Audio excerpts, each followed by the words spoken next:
All right, welcome back everyone to another 40 Under 40 interview with the Boston Congress of Public Health. I am your host, Dr. Candace Carpenter, one of the co-CEOs and Chief Strategy Officers of the Boston Congress of Public Health. I have a new guest with us today, Dr. Jex Huang. Welcome to the show, Jex. Thank you. It's great to be here. Awesome. So yeah, we'd like to get to know you a little bit better. I know you a little bit more than the audience, but I will not steal your thunder, so I will have you introduce yourself to everyone. There's no thunder to steal. But yeah, my name is Jessica. I like to go by Jex for short. It's my preferred name. Huang. I am a public health researcher. I was really fortunate to have graduated from the same school as Candace. It's the Harvard T.H. Chan School of Public Health in 2020 with my doctorate in public health. I work at the intersection of public health, sustainability, and education. So this means I do a lot of curricula development and teaching in the space of sustainability and health. I also work on capacity building for people to respond to climate-related health risks. And yeah, that's a little bit about me. Love it, love it. And just as I was saying before the interview, for the audience that may not actually know what capacity building is, because I've actually had this conversation with even some people who are just completing their master's in public health. Can you really expand on like sustainability and capacity building for our audience members? Sure, I think that's a really great point. And I think that these are words that people use in different ways all the time as well. So in Mhm. this particular case, I mean environmental sustainability, because of course there's also ways of being sustainable financially, as well as being sustainable and being able to continue the work that we do. So that might look like taking care of ourselves. But for environmental sustainability and health, a lot of this is recognizing that on the one hand, the health system requires a lot of resources, and we want to make sure that this isn't impacting our environment negatively in any way, and that it enables us to continue doing what we do in the health system and protecting the environment for a long time to come. On the other, environmental sustainability impacts our health. So, for example, if through other things, other activities like, say, our transport system or what corporations are doing, say, in manufacturing, if through that process, we're damaging our environment in the long term and it's not able to recover in the same way, that could impact things like our water quality, our air quality, our soil quality. It could impact things like what the temperature is going to look like. We might see increased extreme heat or things like that. And that will also turn around and impact our health. So this is one of the reasons why we care a lot about environmental sustainability and health. Awesome, excellent. And then I'll have you, so one, I'll highlight for the audience again some of the awesome things that you just said. So environmental sustainability, like looking at what is in our air, our water, how is our temperature changing based on what corporations are doing or other institutions. And then if you could unpack for us, Jex, capacity building. That is, I feel like a real buzz phrase in public health. Absolutely. Yes. So on the one hand, we just discussed, what it looks like to sustain something from an environmental standpoint and why that matters for health. And then I totally forgot to get into capacity building, as you had brought up. So I think this also can be looked at in many different ways. For me, it looks a lot at equipping communities with more tools, more skills, more resources. Communities often already have so many assets, skills, resources, expertise on how to respond to some of these climate-related health risks. In our case, we're really looking at ways to enhance that, as well as ways to ensure there aren't disparities in access to resources and the skill building opportunities, so that people can feel fully equipped to respond to some of these environmental health challenges. So to give a more concrete example, some of this might look like ensuring that certain trainings are digitized and made and translated, and that people in rural communities and some of the areas that we work can access this in their language in a format that's useful and accessible to them. This might look like making sure that there aren't disparities in funding and what communities can access, and that people know what resources are out there that they can apply for and are equipped with some training on how to best present a case that will successfully get them funding so they can respond to these. So capacity building in many senses, both in getting access to training as well as, yeah, just figuring out how to navigate the ecosystem of resources out there so that people can figure out ways to get what they need to respond to some of these climate-related health risks.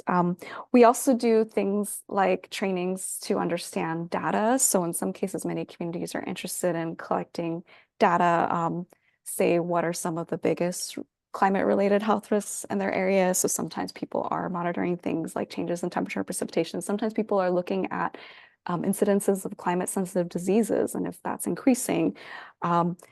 And what are some ways that you can put that data together to understand what are the trends in some of these health risks so that people can make a plan, present that to policymakers, and actually put some things in place to protect the community from future projected changes that could be a risk to people's health. Awesome. I love everything that you just said. So once again, I'll highlight for the audience. So capacity building, kind of the same way that I think of it as well, equipping communities with tools and resources, and that could be through education, through funding, or also breaking down that data, the trends. And I love the idea of like the climate risks, climate sensitive diseases. And something that I don't know if medical schools are currently covering. I know I didn't cover it or over 10 years ago when we were learning about different diseases. But I will switch gears, Jex. So you have your doctorate in public health from Harvard Chan School of Public Health. I have many, many people who come to me interested in this particular program or other DRPH programs around the country. Can we talk a little bit about what got you interested in the DRPH and your academic trajectory? Because I know that you also did a degree at Stanford in learning design and technology. So very curious about what led you to the DRPH, and I guess like where you'd like to go from here based on the work that you've done. Absolutely. And I was actually really glad that I had learned about the DRPH program option and was able to talk to a few students in that program as well when I was going through that process myself. Um, yeah, I picked this type of program in particular. It's different from a traditional PhD program, which is a doctorate in philosophy, which can be in different fields, including in public health, partly because I knew that I wanted to be a little bit more practice oriented, not only on peer research, but also figuring out ways to translate that research so that communities could access it, policymakers can access it. So there's a little bit more of a practical implementation side to the DRPH program. It also is a very flexible program, so some people actually do want to take it down a more academic path and focus a lot on the publications and the fundamental research, and that's incredibly important. And others actually don't do as much research anymore with it at all, and some of them are, leaders out in the policymaking world and the business world. So I think it's just a degree with a lot of flexibility, which I appreciated. And then because my own personal background is, as you alluded to, wasn't purely in public health. So my undergraduate degree is actually environmental engineering. I focused on mostly water treatment, and there's a lot of connection to public health there. So from when I graduated as an undergrad, I had already began working a little bit at that intersection of environment and health. I'm doing a lot of environmental health projects, but I never had a public health training, formal public health training. And so I knew that I was seeking that in graduate school, but I was drawn to another program for my master's instead of a typical master's in public health and MPH. I was drawn to another interdisciplinary program that had the flexibility to keep some of my engineering education going, as well as bring in a more formal background on how we can do teaching and learning and capacity building. So this was actually at the Stanford School of Education. It's called Learning Design Technology. It gives you some training in educational theory, but also it has a lot of flexibility in being interdisciplinary. So in particular, I took a lot of courses related to energy and environment, and I also did a lot of projects related to health and health education. So it was a really nice interdisciplinary program for me. But what that meant was I, again, had no formal training in public health. And so the DRPH is very nice in that many people don't have an undergrad or a master's in public health going in. They might have it from different fields. And it's a program, particularly at the Harvard Chan School of Public Health, that allows you to kind of do an accelerated, just an accelerated way to get some of that background so that you can build upon that and do a doctorate in that field. So we had a summer session with intensive classes, for example, to get more of that epidemiology, biostatistics background in, because some of us didn't come in with that. And that was really helpful. So I appreciate that program because it allowed me to transition to thinking about public health in a more formal way without any prior public health degrees.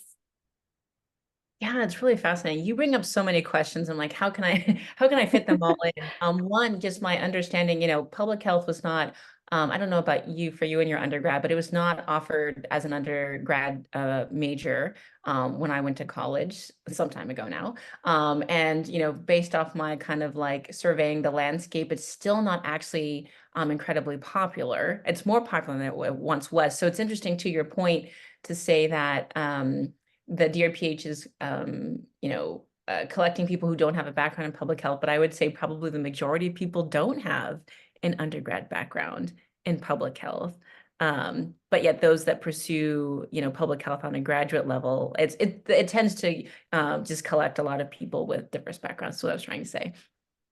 Yeah, I think that's such a great point. I don't recall there being a public health undergraduate offering when I was an undergrad either, even though the university I went to did have a graduate school of public health at the time. Mhm. I don't Mhm. believe they had very many opportunities for undergrads to get involved.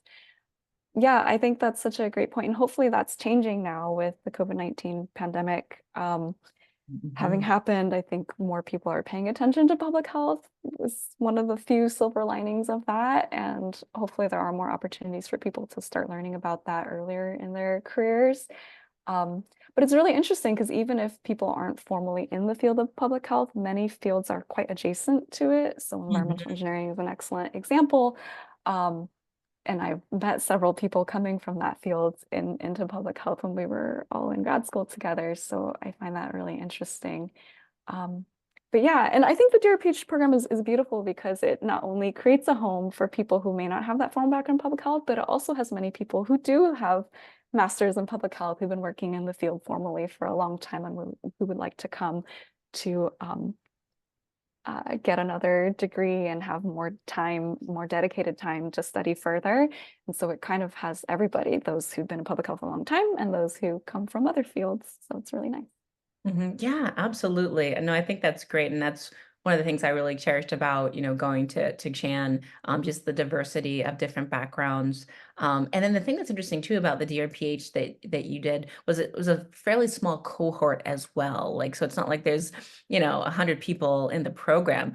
How do you think that was, for you? Did you like the small group or?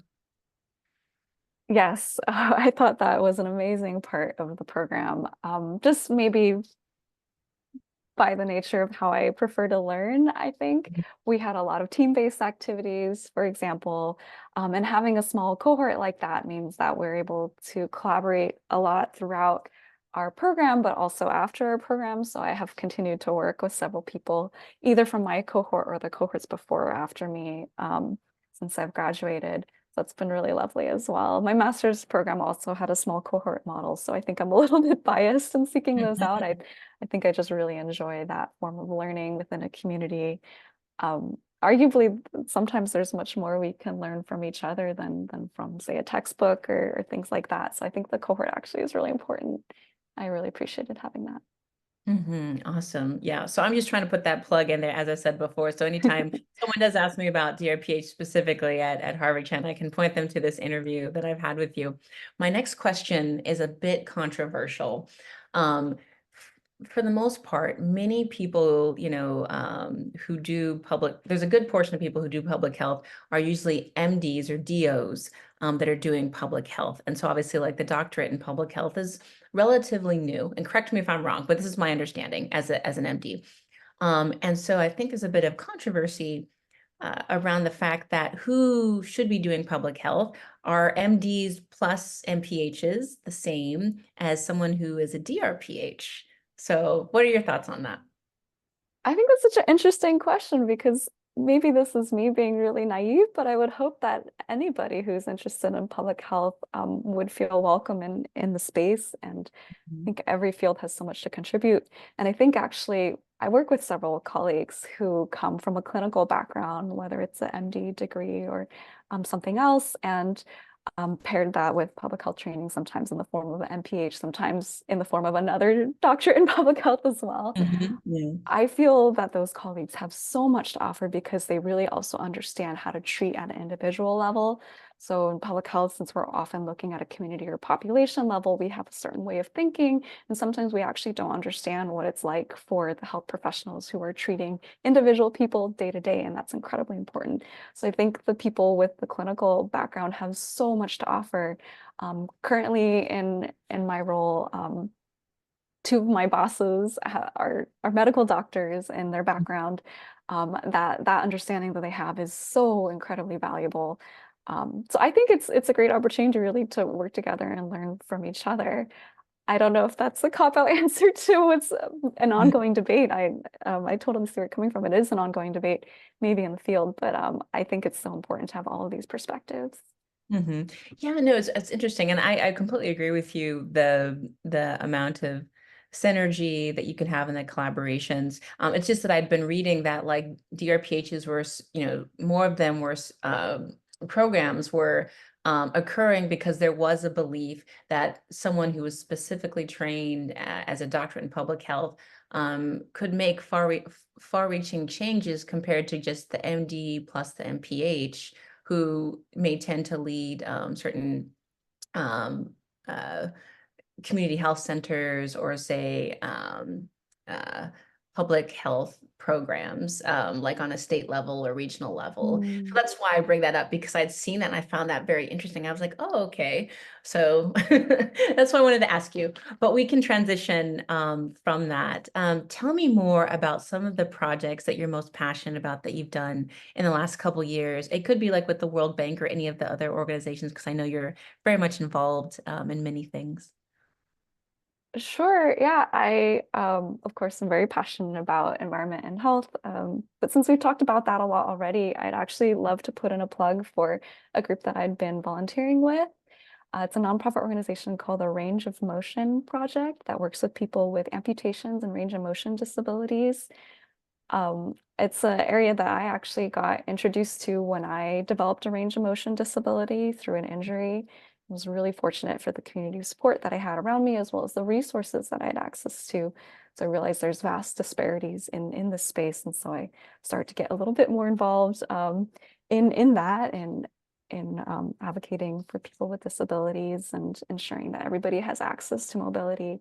I actually really appreciated that.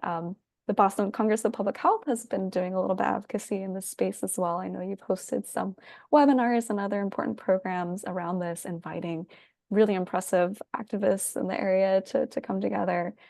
So yeah, I just thought I would put a plug out for that as well, just Mhm. because I think it's an area of work that's really important and also really cross-cutting, similar to how environment is kind of related to all these other activities that we do, because that all has impact on the environment and the environment impacts those activities.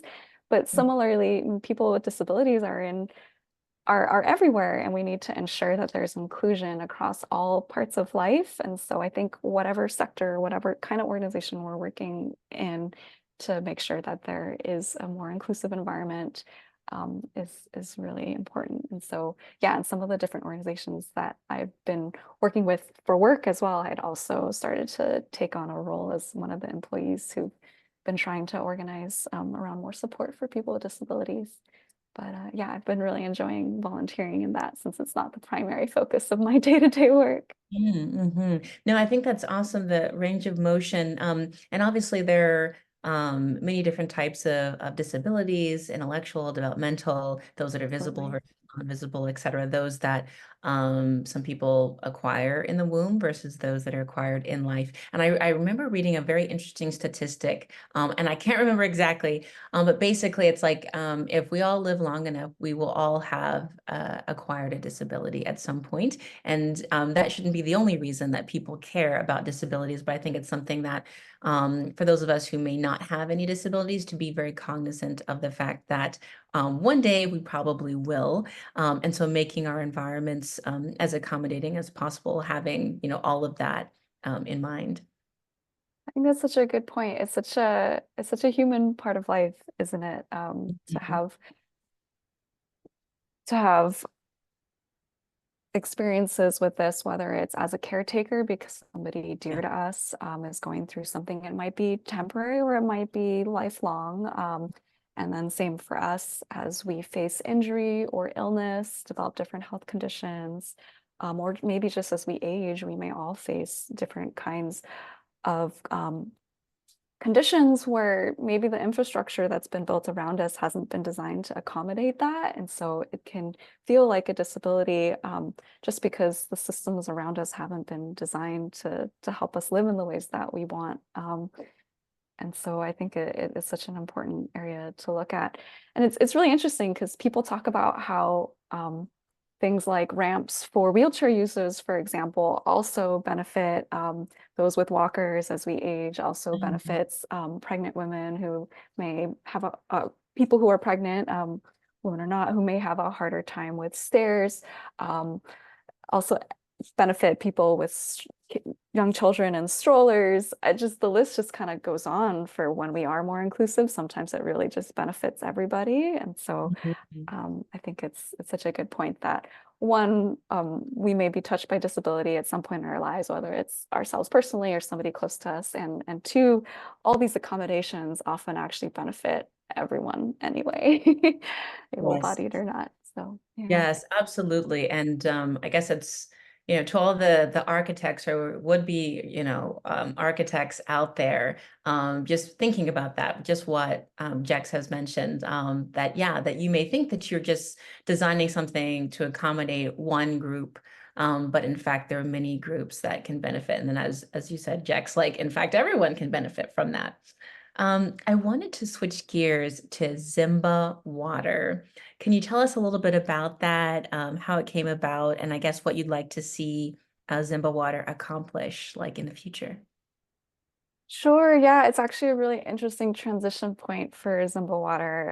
And since you're a serial entrepreneur, you may understand as well. Mhm.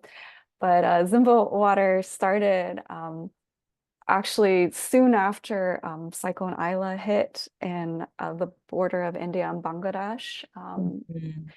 And we were seeing a lot of communities with contaminated water sources, and having spoken to a lot of people who were working on water quality in humanitarian spaces, chlorination is just a really low cost, one of the many low cost options that are out there for water treatment.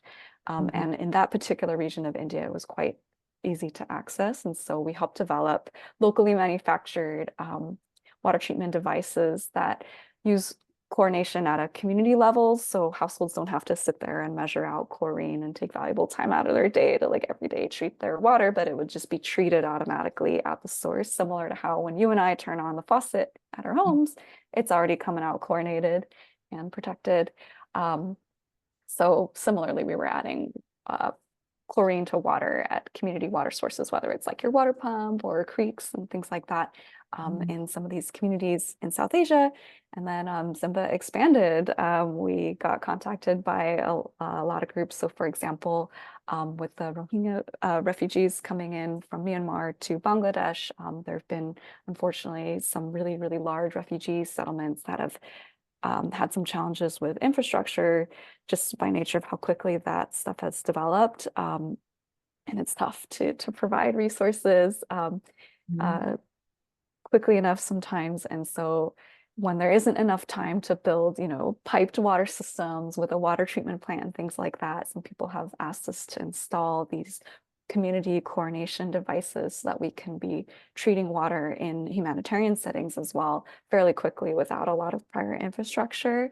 Mhm. Um, So that's one of the settings that we've expanded into as well. And yeah, Zimba Water, the technology is really available to share. We've shared with people in Dominican Republic, we share with people in Kenya. We're really hoping kind of moving forward that it's a design that whoever finds it useful can take and can learn from our manufacturing process, and build that and use that. We also have a bunch of training materials so that community members can learn to maintain that system themselves. So it's an organization that's still willing to provide a lot of resources, for whoever out there is interested. We'd be happy to share. Apologies for the phone call in the background. Yeah, we just are going to take care of that. And Mhm. sorry. No problem. I didn't hear it at all. Okay, good. Yes. Yes, and unfortunately, Zimba is going through a transition process. A lot of it is just due to on the founding team. Everyone's had a lot of different things come up, whether it's work or family commitments or other things in their lives. And so, unfortunately, we haven't had somebody that's able to take on Zimba full time anymore in that sense. So we're sort of wrapping up a lot of our current operations now at this point in Mhm. time, but still willing to share the technology for whoever it can be used, and for all the installations that are still going on, finding ways to ensure that those are supported. But Zimba is uh, in transition right now. Yeah, absolutely. Well, I mean, if there's an audience member out there that has an interest, right? So are you looking for someone to take the helm with leadership or? Actually, I think that there's a lot of openness in seeing what makes sense for Zimba moving forward. So if there is somebody who's interested, absolutely happy to introduce you to the rest of the team, and we can talk. As well as if there's anybody who's part of an existing organization that's doing water treatment work in the space and they're interested in a community chlorination system. It's a fairly low cost system. It doesn't use electricity. It has really robust parts. We've left installations out for years, without issue. We would be happy to share our designs and other information, all our data, so that people can really just take that and use it. You know, we're big believers in sharing whatever can be useful. So yeah. Awesome, awesome. You never know. You never know who might be watching this and decide. I happen to not have any background in that area otherwise, because I'm always looking for partnerships, but I do not do not have a background in that one in particular. But thank you so much for sharing that. Sounds like a lot of great things that you've done, from environmental engineering, to the capacity building, to the education around environmental sustainability, and then, the volunteering for range of motion disabilities.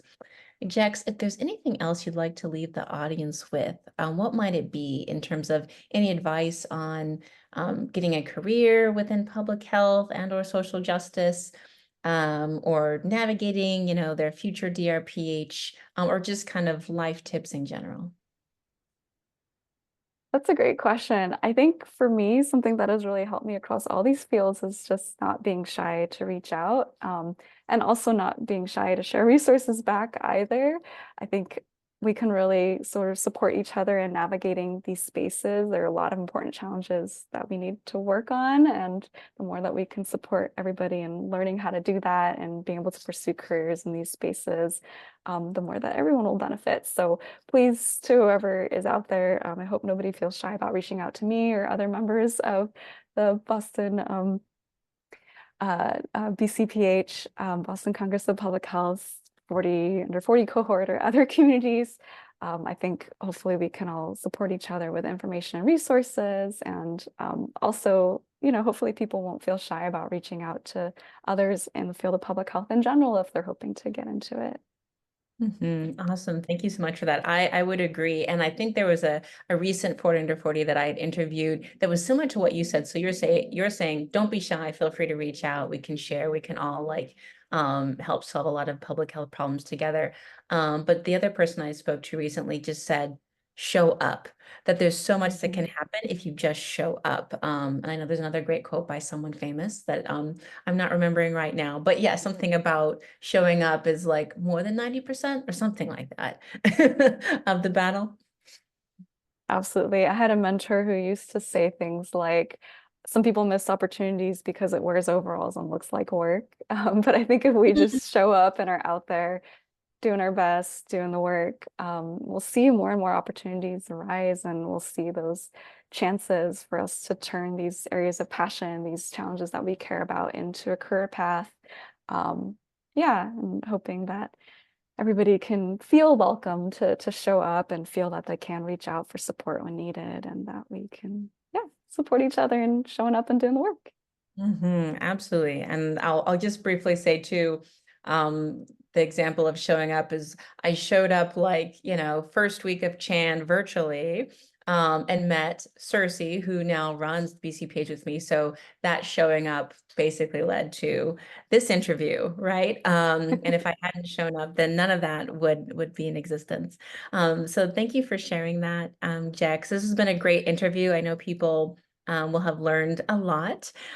So for the audience, if you want to connect with Jex, feel free to go to bcpage.org, and you can find more information and be able to connect. I believe we have your LinkedIn information on the website.